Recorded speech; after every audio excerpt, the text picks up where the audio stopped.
దేవుని ఘనమైన నామమునకు స్తోత్రములు.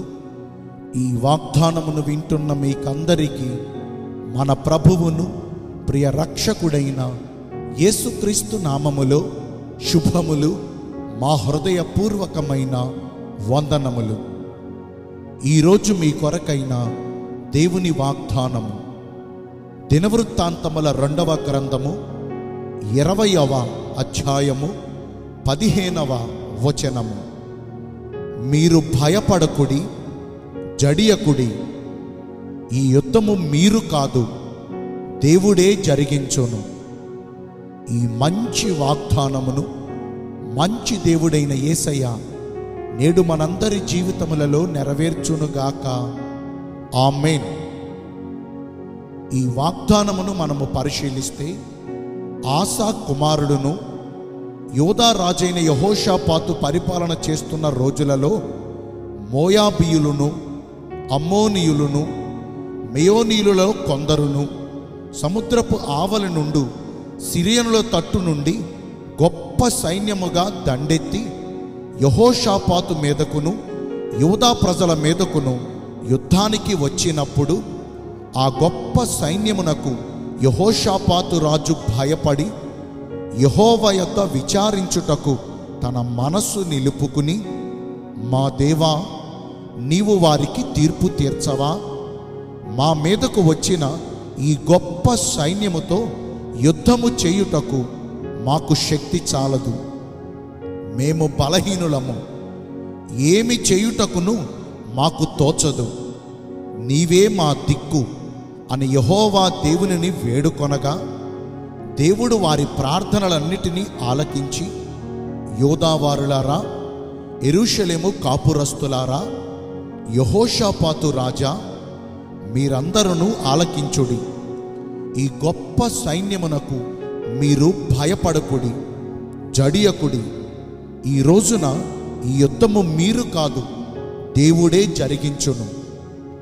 ఆయన వారికి మాట ఇచ్చినట్లుగానే తమ పైకి యుద్ధము చేయుటకు దండెత్తి వచ్చిన ఆ గొప్ప సైన్యముతో దేవుడే యుద్ధమును జరిగించి తన శత్రువులలో ఏ ఒక్కరు కూడా తప్పించుకొని పోకుండా అందరినీ హతమొందించి యెహోషాపాతు రాజునకును యూదా వారికందరికీ గొప్ప విజయమును దయచేసి వారిని బెరాకాలోయ అనునటువంటి ఆశీర్వాదకరపు అనుభవములోనికి నడిపించారు.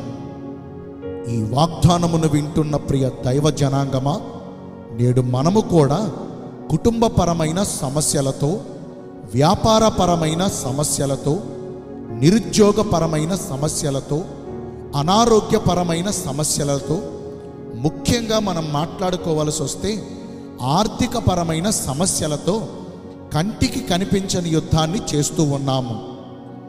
ఈ జీవన పోరాటము చేయుటకు మనకున్న శక్తి, మనకున్న బలము చాలక నిరాశతో దిగులు పడుచు కృంగిపోయిన స్థితిలో ఉన్నాము కదా. అయితే సైన్యములకు అధిపతి అయిన యెహోవా దేవుడు మన పక్షమునందుండి మనలను బాధ పెట్టుచున్న ప్రతి విధమైన శత్రువులతో ఆయనే యుద్ధమును జరిగించి మనకు గొప్ప విజయమును దయచేసి ఆశీర్వాదకరపు అనుభవములోనికి మనలను నడిపించాలంటే మనము ఎలాగున ప్రవర్తించాలి?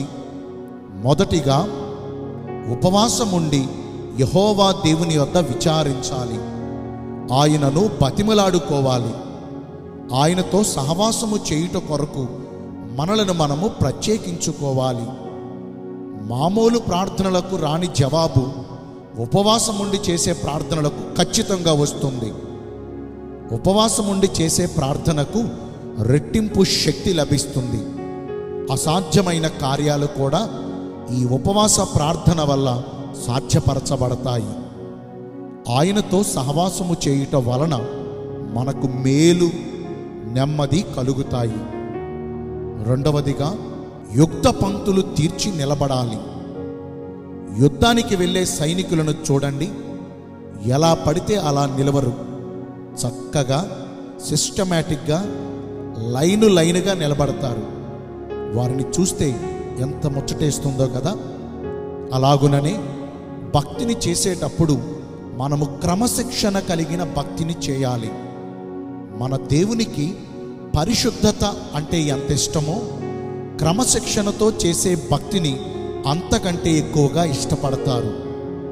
మనము చేసే భక్తిని ఎలా పడితే అలా కాకుండా, మనకు నచ్చినట్టుగా, మనకు తోచినట్టుగా కాకుండా క్రమముగా సమస్త విషయాల్లో దేవునికి అనుకూలముగా భక్తిని చేయాలి. నేను మీ అందరి కోసం ప్రార్థన చేస్తాను. పరిశుద్ధుడును ప్రేమ కలిగిన మా ప్రియ పరలోకపు తండ్రివైన దేవా, మీ కృప కలిగిన ఘనమైన నామమును బట్టి నిండు మనసుతో కోట్ల కొలదిగా మీకు మా కృతజ్ఞతాస్తుతులు, స్తోత్రములు, వందనాలు చెల్లిస్తున్నామయ్యా. మమ్మను కలవరపరచుచు మాకు నెమ్మది లేకుండా మమ్మను బాధ పెట్టుచున్న ప్రతి విధమైన శత్రువుతో మీరు మా పక్షమునందుండి యుద్ధమును జరిగించి మాకు గొప్ప విజయమును, ఆశీర్వాదకరపు అనుభవాన్ని దయచేస్తానని ఈరోజు వాగ్దానము ద్వారా తెలియజేశారు. మీ చిత్తానుసారమైన భక్తిని చేసి ఈ వాగ్దాన ఫలమును పొందుకునే కృపను నేడు మాకందరికీ దయచేయండి. ఈ రోజున ఎందరైతే పుట్టిన రోజులను, వివాహ దినములను, ఇతరమైన శుభకార్యములను జరిగించుకుంటున్నారో వారందరికీ మెండైన దీవెనలు కుమ్మరించమని, మీ రాకడ కొరకు మమ్మను సిద్ధపరచమని యేసుక్రీస్తు ప్రశస్త నామములో ప్రార్థించి వేడుకొనుచున్నాను మా ప్రియ పరలోకపు తండ్రి. ఆమేన్. May God bless you all. Thank you.